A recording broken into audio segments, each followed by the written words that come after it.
Hi, everyone, and welcome back. Today, we are talking all about insulin resistance and how this can hugely impact your metabolism, your ability to burn fat, your ability to lose weight, and how this directly correlates with hypothyroidism and Hashimoto's and how it affects the cell, what it can do to your lab numbers.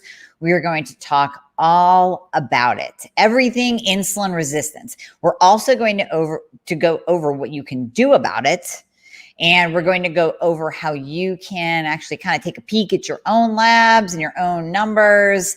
And even if you've been told that everything is normal, you know I hate that word, normal, air quotes, normal. Even if you've been told that all of your numbers look normal and fine, you yourself can look and see if you have insulin resistance, and you can see how it's impacting you today. So for those of you who don't know me, my name is Amie Hornaman. I'm a functional medicine practitioner, and I specialize in treating thyroid conditions and basically helping to fix people. So on the fix note, real quick announcement, podcast, The Thyroid Fix, coming out soon. Days. I'm so excited. You've got to be excited. You can binge listen when you're in the car and educate yourself. So I'm so pumped up, but I will let you know as soon as everything is released and ready to go. And then you can pop your earbuds in and start listening and share it, leave me a review and all that fun stuff. So as always, questions, post them in the comments section. If you are watching this from a group, so if you're in the Momentum Health group, you have to put your name in. So I need to see your name to see what you're commenting and what your question is. Okay, let's get into this. So insulin resistance. First, let's start about what it is. Let's think about the body. The pancreas, and I'm going to break this down really super simple, really simple for you here.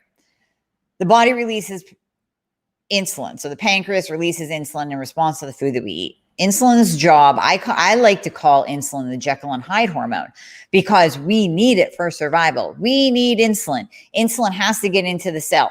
Think about a type 1 diabetic. They have to take insulin to survive. They have to take it. If they don't, bad things happen.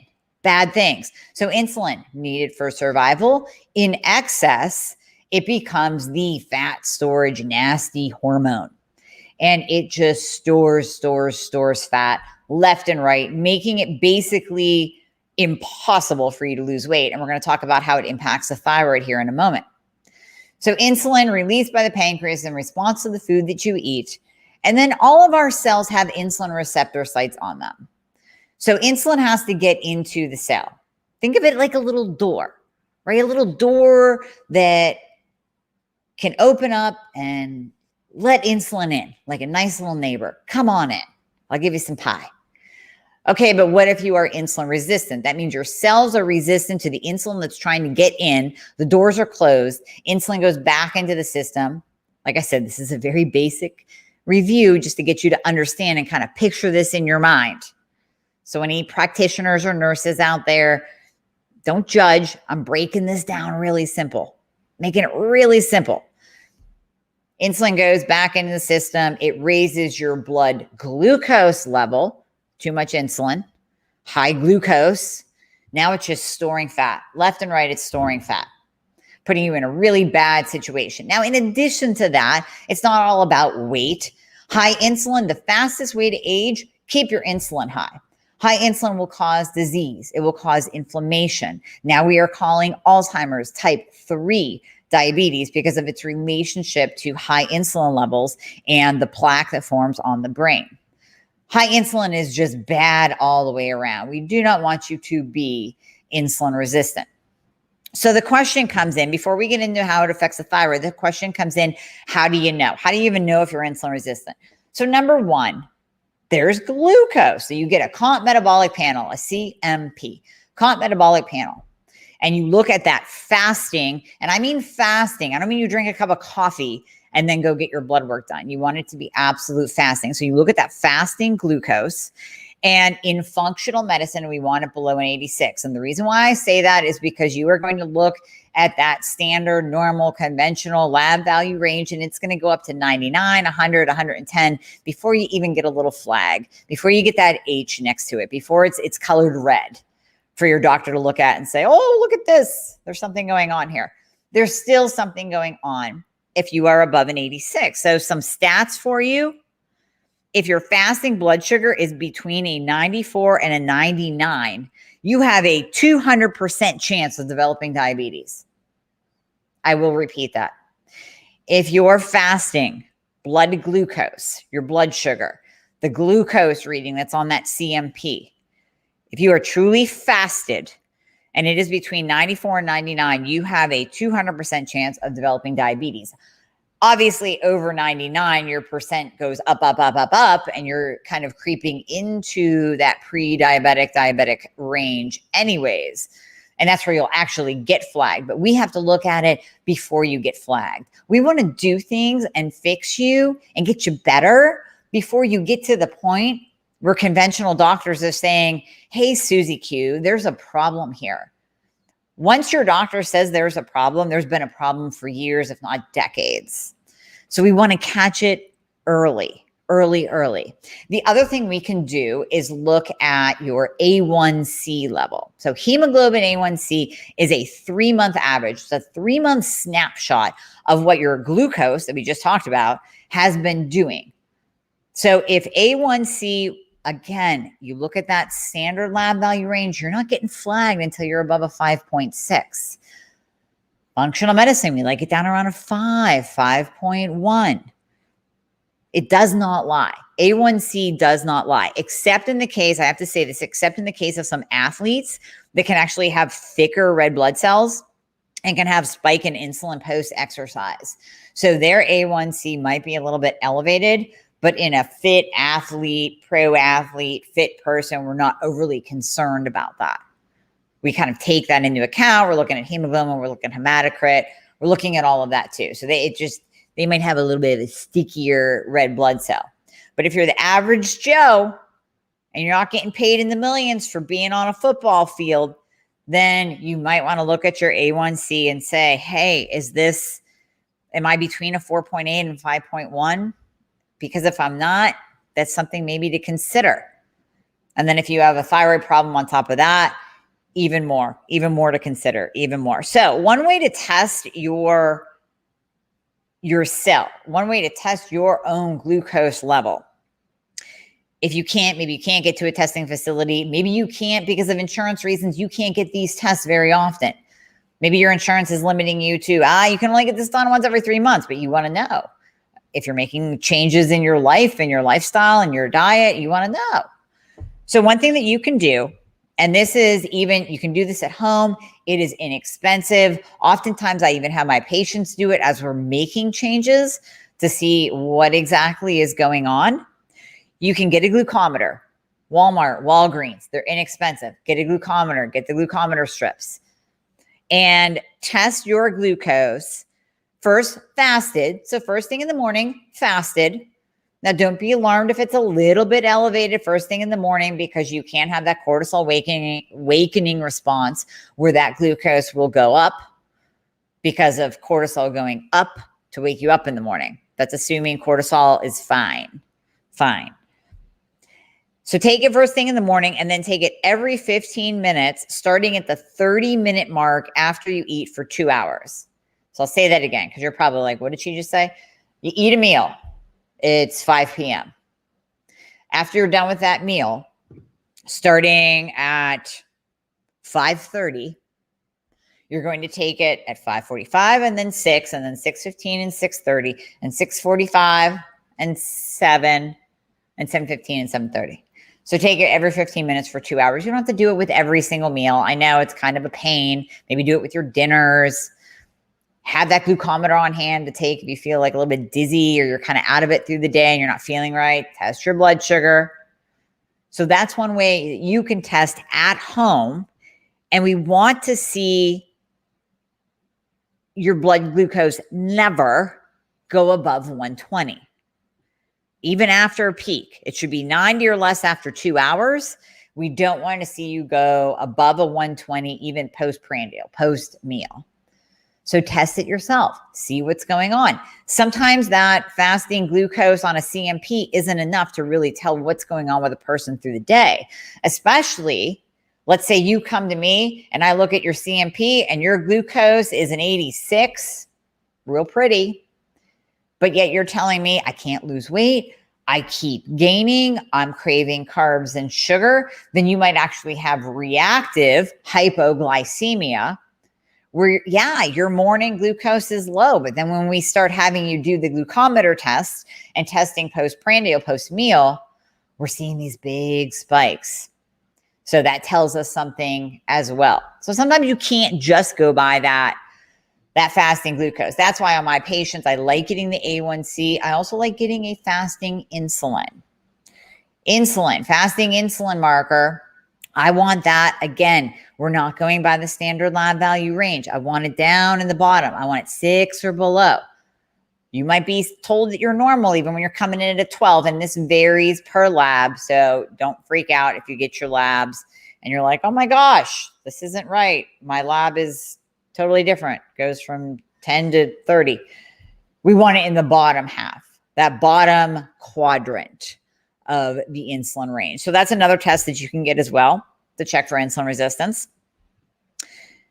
Over 100, glucose starts to actually damage the islet cells in the pancreas.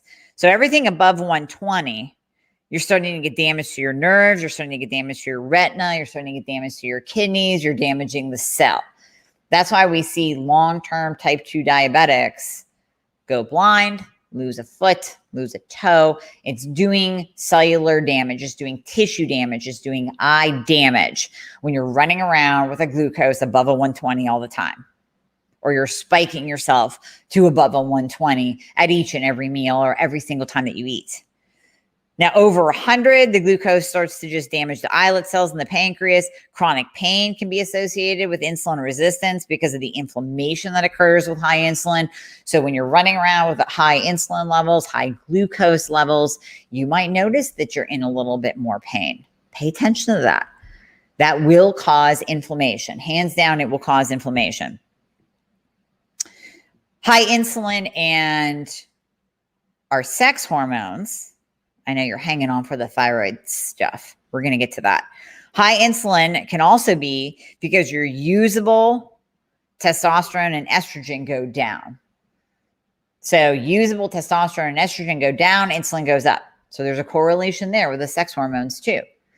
High insulin will drive, like we said earlier, plaque in the brain. It will drive inflammation. It will cause weight gain. It can cause kidney damage, eye damage, Alzheimer's, brain damage.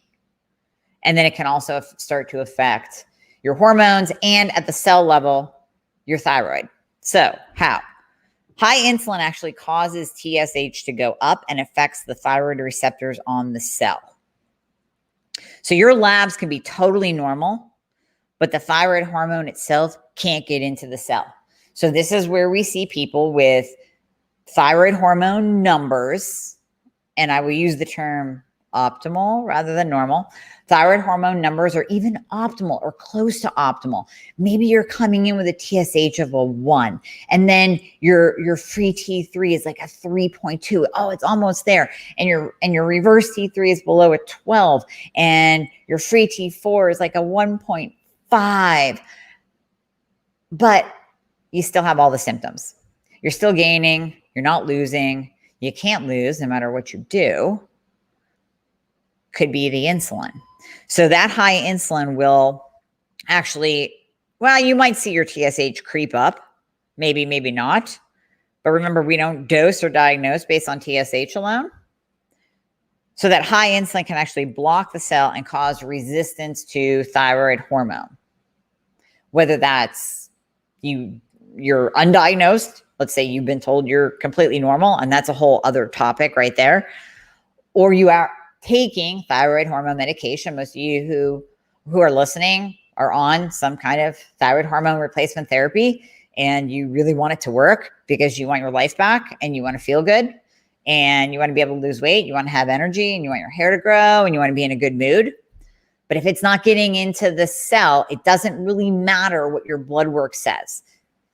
And side note, this is functional medicine. This is where we look at you as a whole person. This is where we're not just going by your lab values. Even if your labs are optimal, but you're still telling me that you're gaining weight and you can't lose, then they're not optimal for you. And or something else is going on. Maybe there is that thyroid hormone resistance at the cellular level because of high insulin. Now, inverse relationship, low T3 can actually cause insulin resistance because T3 has to be adequate in the cell to allow the receptors and the GLUT4 transporter. We have transporters of glucose. For that GLUT4 transporter to transport glucose into the cell. So I'm going to say that again, low T3. So here's your labs. We're looking at your labs. You're coming in at like a 2.6, 2.7.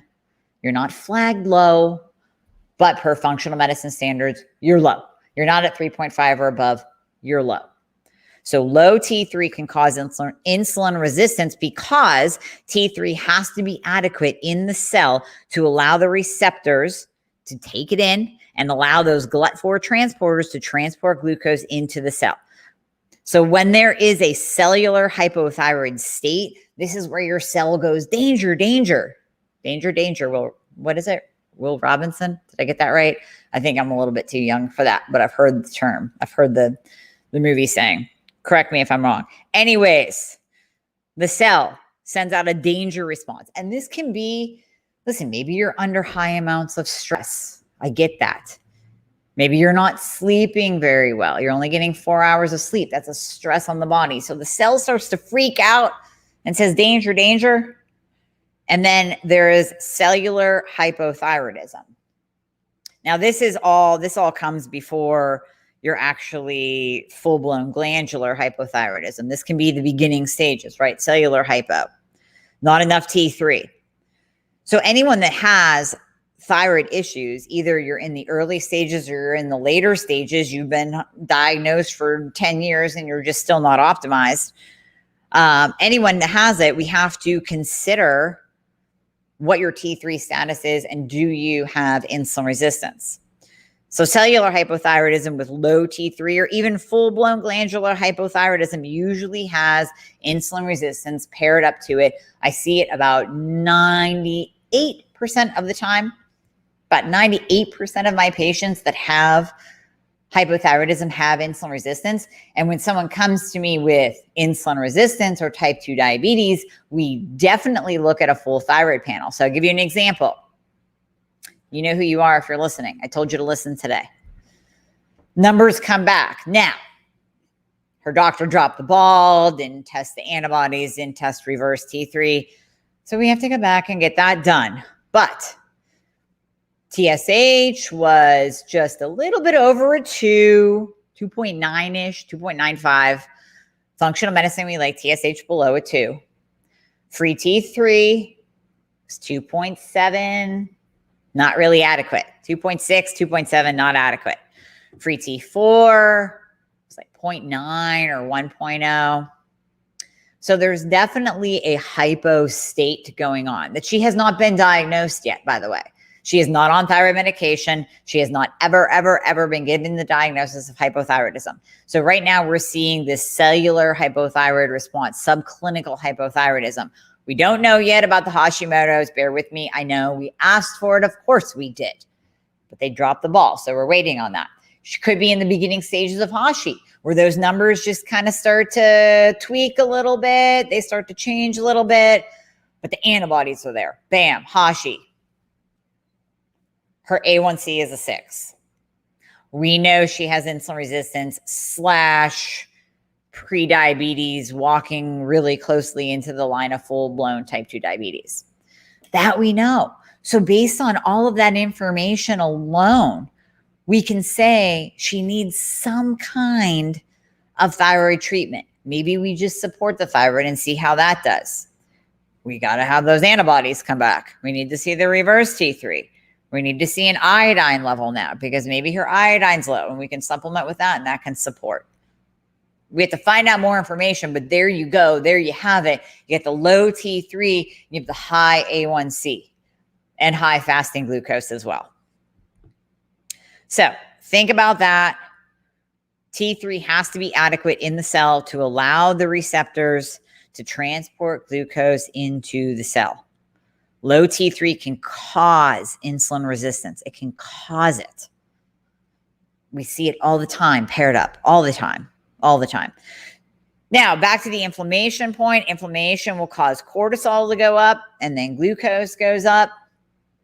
So if you're in a lot of pain, oftentimes untreated, undertreated, mistreated hypothyroidism causes joint pain, muscle pain. That's one of those symptoms that we don't really think about all the time. We don't really talk about all the time, but it's there. So when you have that increased inflammation, that's going to cause cortisol, your stress hormone, to rise, and then glucose is going to go up. Now you're riding that high glucose again. And remember, we said above a 120, you're talking kidney damage, tissue damage, retina damage. Not good. And then it's going to affect your thyroid as well. A big feedback loop. You can see how everything is connected, right? Everything is connected in one way or another. The body is amazing. Amazing. And it responds to what we do.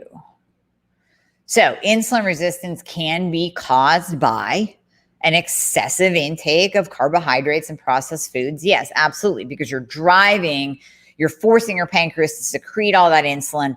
Then your cells are resistant to insulin. Let's say you've been under a lot of stress. That's going to cause insulin resistance. It's also going to cause a cellular hypothyroid state.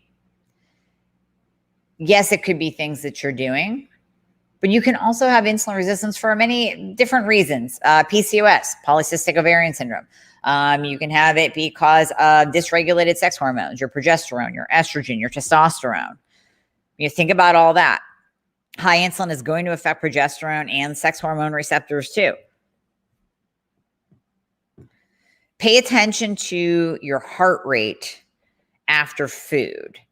This is another little indicator too. So yes, use the glucometer, test your blood sugar half an hour after you eat, every 15 minutes for 2 hours, but also pay attention to your heart rate because if you're eating something that's high in carbohydrates or high in sugar, or you have insulin resistance, and let's say you eat an apple, which is sugar, if your heart rate jacks up through the roof, that's a big indicator that that's not a food that your body likes.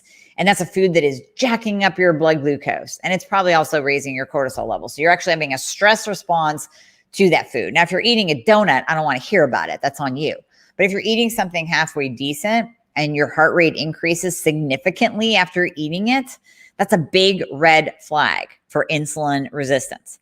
So oftentimes I'll get questions about sugar and carb cravings. If you have sugar and carb cravings, if you're the type of person that is actually addicted to sugar, like legit addicted. And we know that this is true because the part of the brain that lights up with sugar is the same part of the brain that lights up with cocaine. So if you are truly addicted to sugar, this is a big red flag that insulin resistance could be present. If you're addicted to carbohydrates, you're a carboholic. This could be a big red flag that insulin resistance could be present. If you cannot go 12 hours without eating, your signaling is off. Your glucose and insulin signaling is off. You should be able to go 12 hours. Now, some people have that reactive hypoglycemia where they can't go more than 3 or 4 hours without eating, or they start to get shaky and lightheaded and hangry. That's an indicator of insulin resistance because remember, wherever there's a high, there's an equal and opposite low. So if you're jacking your blood glucose and your insulin high, you're going to crash. And that's where you are going to crave carbs and sugar. You are going to be really hangry. And it's your body's biological mechanism of telling you, go eat. Because we don't like being this low. Don't like low blood sugar. Not fun. Not good. Your body wants you to raise your blood sugar up to baseline. But the trouble is when we get that signal and we get the carb and sugar cravings, we go for the vending machine. We go for the latte and the frappuccino. And now we're jacked up again. So now you're on the high end of the roller coaster again. And then you go back down low. Where there's a high, there's an equal and opposite low. you might be insulin resistant or have reactive hypoglycemia and not be able to go for long periods of time without eating. We should all be able to do a 12-hour fast in our sleep, no pun intended, sleep included, right? So you stop eating at, let's say, I don't know, even if you're a late night snacker, that's cool if you're eating the right things. Stop eating at 9 p.m. And if you can't wake up and make it till 9 a.m. before putting something in your mouth, that's a problem. So there's another indicator that there might be a blood sugar dysregulation, insulin resistant, pre-diabetic state going on because you can't even make it 12 hours and half of it you're sleeping, over half of it you're sleeping. So that's a big red flag too. Pay attention to your body's own signals to determine whether or not you have insulin resistance. So what do we do about it? First of all, let's optimize your thyroid because that's going to be a big player. But at the same time, because they play with each other back and forth, we have to address the insulin resistance. Dietary changes are common sense. You got to get rid of the processed foods. You got to get rid of the sugar. You have to lower your carbohydrate intake. I'm not saying necessarily keto, although I'm a fan. If you don't want to do that, just lower your carb intake. So you're not jacking your insulin and blood sugar all day long with everything that you put in your mouth. Second part of that might be trying to eat 3 square meals a day instead of this 1990s way of thinking of eating every 2 hours to keep your metabolism up and fuel the fire, air quotes once again. We don't want to eat every 2 hours because every time you eat, your pancreas secretes insulin. We said that in the beginning. Every time you eat, your pancreas secretes insulin. If you're pumping out insulin every 2 hours through the day, then you're always in that high insulin state, especially if you are insulin resistant. So small dietary changes, go to 3 square meals a day. Maybe you've incorporated intermittent fasting and you can do 2 meals a day. That's great. Eat less often. Don't eat less often. That's a quote by Dr. Pompa, Dr. Dan Pompa. Don't eat less often. That's just true. You don't have to eat less. We're not asking you to be a bird. We're asking you to just eat less often and not shove your face with food every few hours because that's going to spike insulin and keep your insulin and glucose high. So dietary changes are one. My favorite supplement, and I've talked about this in a separate video you can check out on my YouTube channel, is berberine.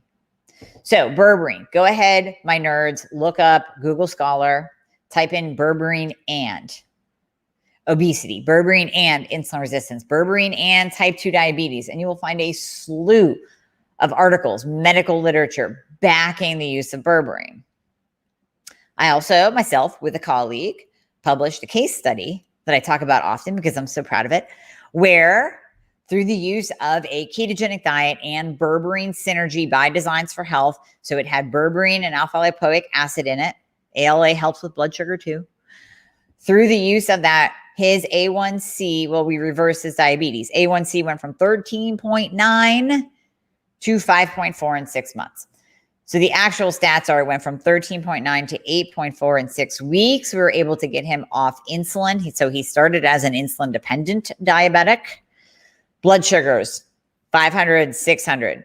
Then we saw him trickle down, 4, 3, 2. And then by the time we hit the 6-month mark where his A1C was a 5.4, and it's probably even lower now. We haven't tested him in a year, or he hasn't told me, but we should retest his A1C.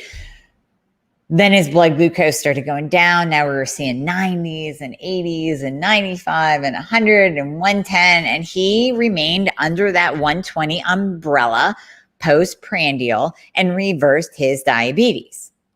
So I love me some berberine. You know what? I don't know if I can put in the link to my favorite berberine. I think I can put it in the comments section, but I don't know if I can change the description, but I'll try to do that after this post.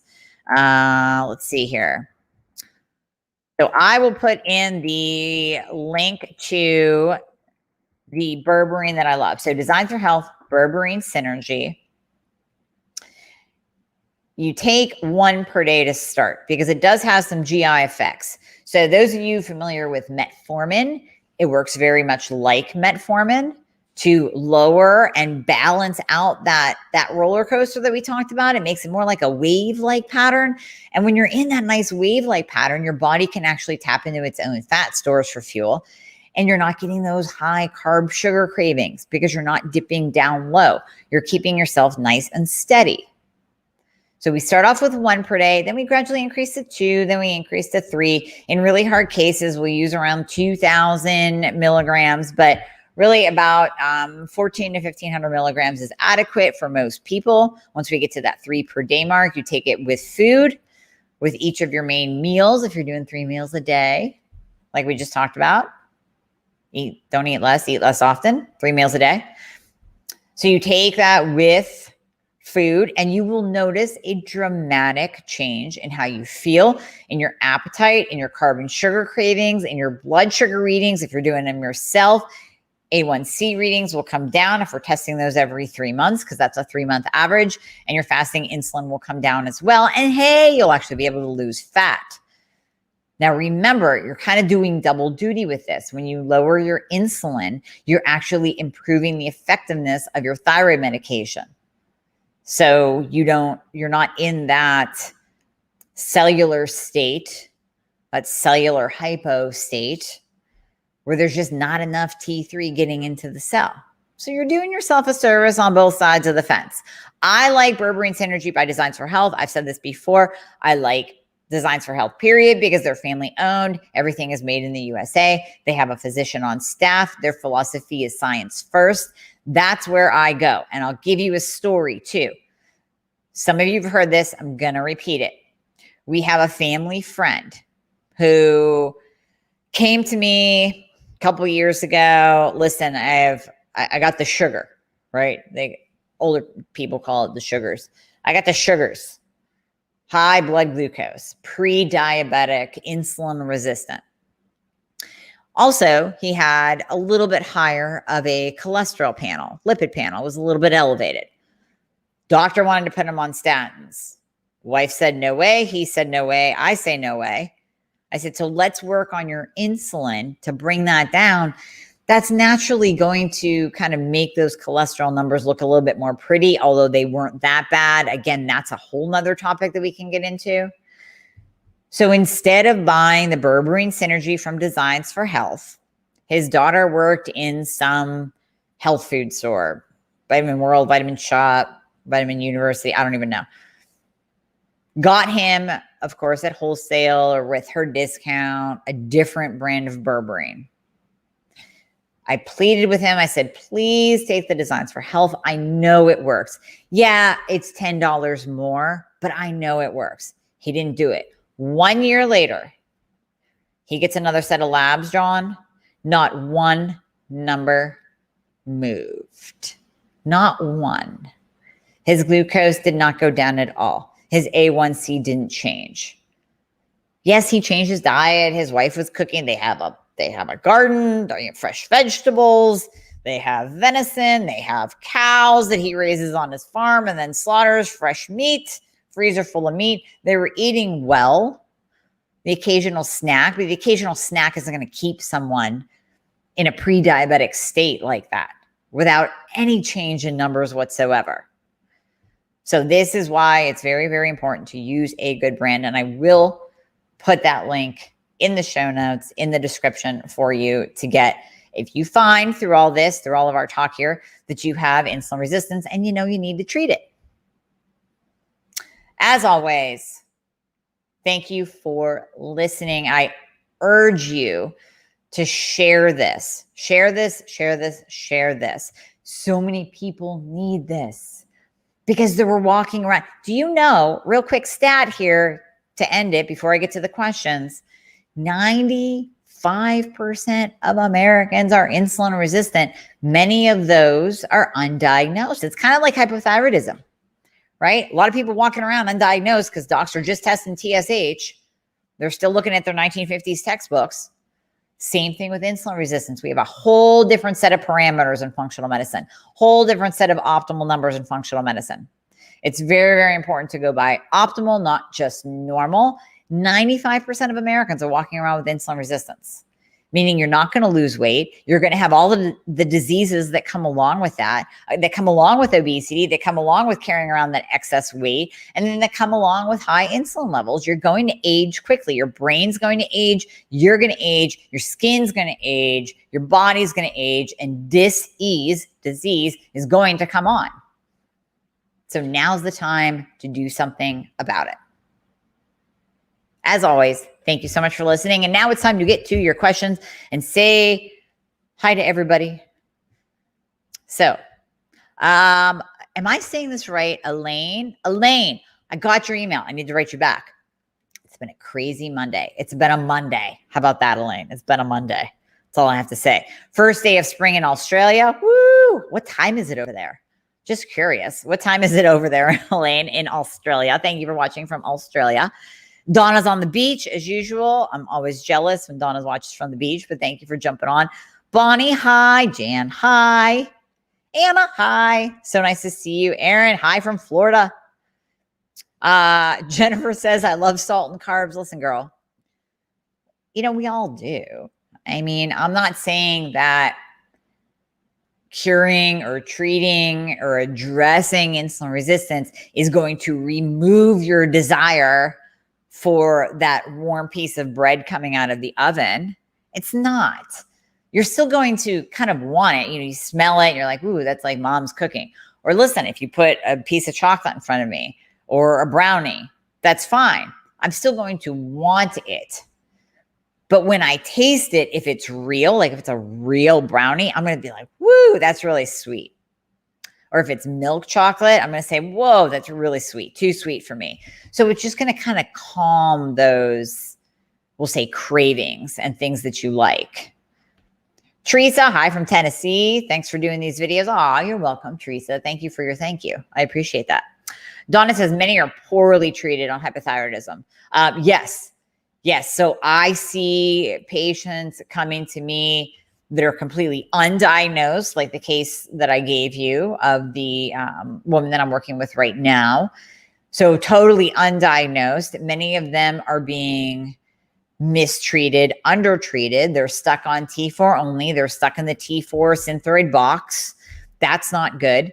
Doctors aren't testing everything. So they're not testing the full panel. They're not looking at free T3. Many doctors say that reverse T3 is pointless. And I don't know, I've probably mentioned this before, but for those of you who are listening now and didn't catch this in a previous episode, I actually had a patient who said that her doctor compared T3, so liothyronine, cytomel, T3 therapy, T3 thyroid hormone replacement therapy medication, compared it to cocaine. It's the craziest thing I've ever heard yet. I've heard a lot of crazy things from conventional medicine through the years, but that one just, it bears repeating because it's that crazy. It really is that crazy. So yes, so many are being poorly treated because you have docs with these 1950s textbooks looking at TSH only. You have doctors that believe somewhere in their mind that it compares to cocaine. So that is where we are in today's society. But luckily, there's people out there that specialize in the thyroid that can actually help you and get you into an optimized state. So no matter who you're working with, what you're looking for, you want to make sure that that particular person, practitioner, doctor knows the thyroid, tests more than the TSH and the free T4, treats with something other than T4 monotherapy. So keys in getting out of your hypothyroid state that you may have been in for decades. 1950s textbook. Yeah, well, I'm glad I can make you laugh. My goal is to make you guys laugh on these. So I'm going to crack some jokes here and there. I'm kind of tongue-in-cheek funny, but yet at the same time, I kind of crack myself up at times. So I'm right there with you. Emma, can you talk about reverse T3 and T3 on keto? Sure. So Miss Emma, first of all, let's cover really quickly. And do I still have time? Yeah, I still have time. So reverse T3 is kind of, for lack of a better word, I call it the anti-T3. It's the anti-thyroid hormone. T4 whether it's produced by your thyroid itself or you're taking T4, converts to free T3 or it can convert to reverse T3. We never want reverse T3 to go high. Reverse T3 is also your body's kind of survival mechanism. So we'll see reverse T3 go up in times of extreme sickness. If you test somebody in the ICU, they're probably going to have a high reverse T3. It's your body's way of saying, hey, let's slow down the metabolism to conserve energy and protect this person. So even in the cellular stress state, like we talked about, times of stress, lack of sleep, reverse T3 can go up from that. Reverse T3 can be elevated in an estrogen dominant state, in a high insulin state, because insulin will prevent T4 to T, or not totally prevent it, but it's definitely going to get in the way of T4 to T3 conversion. So it'll push it to reverse T3 instead. So if you think about it, on a keto diet, you are lowering your insulin level. You are lowering your glucose level. So when you test your glucose, doing the test that we just talked about with a glucometer, you will see lower and lower numbers, usually between like 80 and 110, right? All those numbers should be in that kind of range.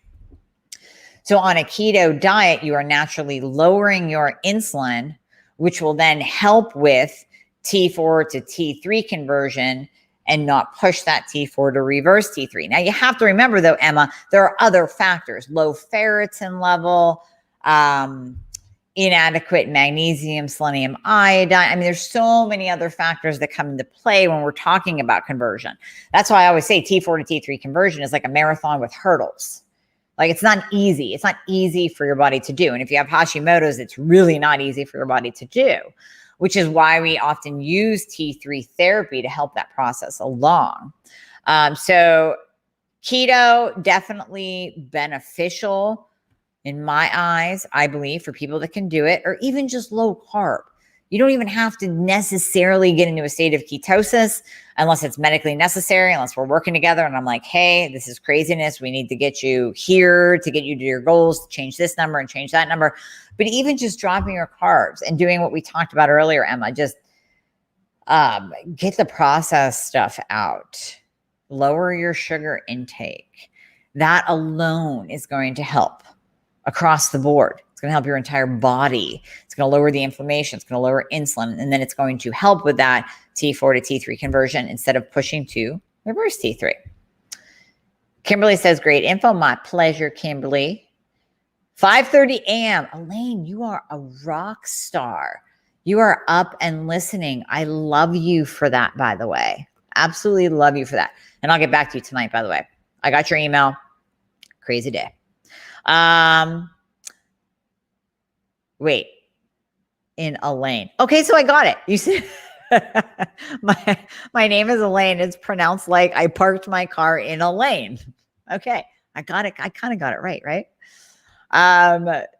Donna says, a-hole doctor. Yeah, well, that's kind of, yeah, that's where it all comes back to. That's where it all comes back to. Thank you so much for all you do. My pleasure, Donna. Thank you for jumping on, even though you're at the beach. With turtles. With turtles. Elaine, what are you talking about with turtles? It's 5:30 a.m.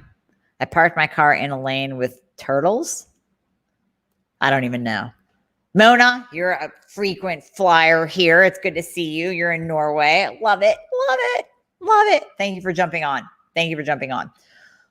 All right, kiddos. So I think that we covered everything. Oh, wait. Why do people say keto lowers T3? Because they haven't done their research. So here's the thing, Emma, I know that's kind of, it's kind of a broad statement. So Emma, if someone, let me think of how to phrase this. Let's say someone does keto wrong. Let's say they are doing too low of a calorie intake. That can lower T3. So going on a low carb or low calorie diet can lower T3. And there are some studies that say if you remain in low carb for extended periods of time without ever coming out of ketosis, that can lower T3 as well. I mean, honestly, that's debated. That's debated. And Rory, if you end up watching this, that'd be great for you to jump in, because I know that you are in the Reversing Diabetes group. Rory Marshall is one of the admins. So is Donna in the Attuned Thyroid group. Let me speak on this really quickly. I encourage you to join the Attune Thyroid group, because that's where you're going to get actual real information instead of a ton of opinions that might be wrong. The admins do a great job at taking down anything that is just wackadoodle opinions that, you know, my brothers, sisters, husbands, cousins, aunt, whatever, tried it and saw it on Dr. Oz and it worked really well. So narrow your groups down. I know I'm kind of going off on a side note over here. Narrow your information sources. So Rory, if you are listening and watching this, because I know Donna always posts this in the Attune, chime in on this, because I know there's a lot of chitter chatter about staying low carb for an extended period of time, lowering your T3. Now, I know you've been low carb forever, Rory. I've been low carb forever, although I do have my days of coming out of ketosis. I have my days where I'm going to eat a sweet potato. I'm going to have that bun on the burger because it's the best damn burger ever. I'm going to have a real ice cream because Sarah's here down at our beach, Donna. They have this orange and vanilla swirl, and it tastes like, what are those push-ups that we used to get? You know, those little push-up things from the ice cream man. So it tastes like that, and I'm going to go get real ice cream. So I'm going to come out in and out of ketosis. And in addition, I'm on T3 therapy. So it's hard to say hard and fact truth, Emma. You can't say across the board, keto lowers T3. Are you doing it wrong? Are your carbs or your calories too low? Are you never coming out of it? Is your thyroid even optimized? So there's that whole question. Too hard of a question to answer. But I guess in general, I would say, don't believe the hype. Keto is pretty darn good for you. And I think it's just about, you know, diet variation, carb cycling, throwing in a high carb day every once in a while, because, you know, why not? Go have the bun on the burger. Have a beer. It's summer. Okay. Facebook user, which I don't know who that is, says, I always love your videos. Thank you. So I'm going to say thank you.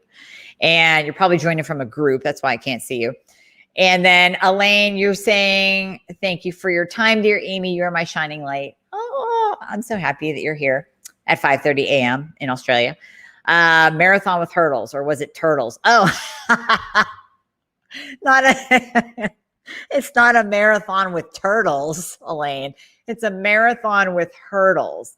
So think about running 26 miles and having to jump over things at the same time. Now, you might be jumping over turtles, but I'm thinking of something a little bit higher. So marathon with hurdles. Basically, it's a tough job. T4 to T3 conversion is a tough job, and many, many things can get in the way. So, all right. We covered everything. We're going on an hour. Thank you all for jumping on. Please share this video because people need it. This is a good one. This is a good one. And it was kind of funny too, all the way at the end with the hurdles and the turtles. It was great. So thank you so much for joining. And I will see you guys this week on my Facebook page. And I will let you know as soon as the Thyroid Fix podcast releases, because you have to subscribe to it. That helps me. Help me help you, right? Right from Jerry Maguire. So I will see you guys this week. And of course, next week at our same time. Okay. Love you all. Thank you so much.